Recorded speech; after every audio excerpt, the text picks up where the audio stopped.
There was once a man named Kale, who lived in a small coastal village where the land met the endless sea. Kale was a dreamer, a thinker, and above all, a builder. But not like other builders, he didn't construct homes or ships. Kale had one singular obsession: the sky. From an early age, Kale had gazed up at the heavens, wondering what lay beyond the clouds, beyond the stars.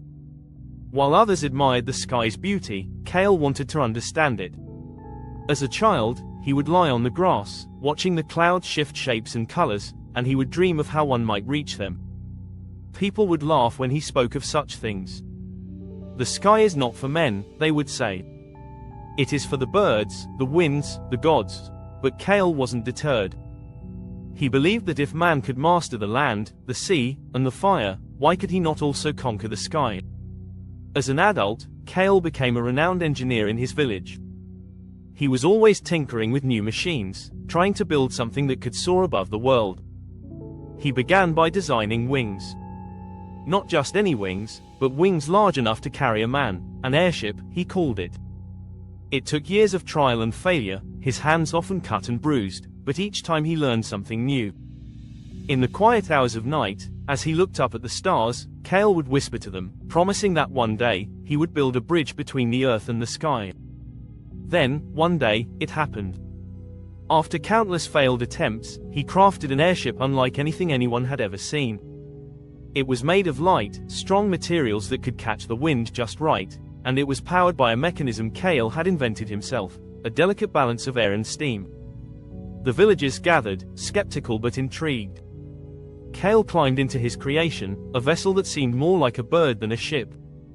With a deep breath, he fired the engine, and slowly, the airship lifted off the ground.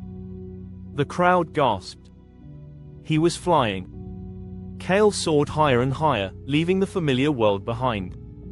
Below, the village became a distant speck, and the sea a shimmering expanse. He flew past clouds, cutting through them like a blade. He felt free, as if the sky itself had embraced him. But as he reached the edge of the atmosphere, something unexpected happened. The ship began to shudder. The engine sputtered. And then, with a final, heart-stopping jolt, the airship began to fall. Kale's heart raced, and in that moment, he understood the sky was not meant to be tamed. It was wild, untouchable, and vast. Its power was not for man to command. But he did not regret the attempt. As he fell back toward the earth, he realized that his journey had not been about reaching the sky but about understanding it, its majesty, its freedom, and its mystery. When Kale returned to the ground, the people crowded around, not in judgment but in awe. He had done something no one had ever done. He had touched the sky, even if only for a moment. And in doing so, he had reminded them of something forgotten. The sky, vast and unyielding, is not a destination, but a dream. A dream that, like Kale, is worth chasing, no matter how impossible it may seem. In the years that followed, Kale never built another ship. Instead, he spent his time teaching the children of the village to dream, to look at the stars, and to never stop reaching for what seemed out of reach.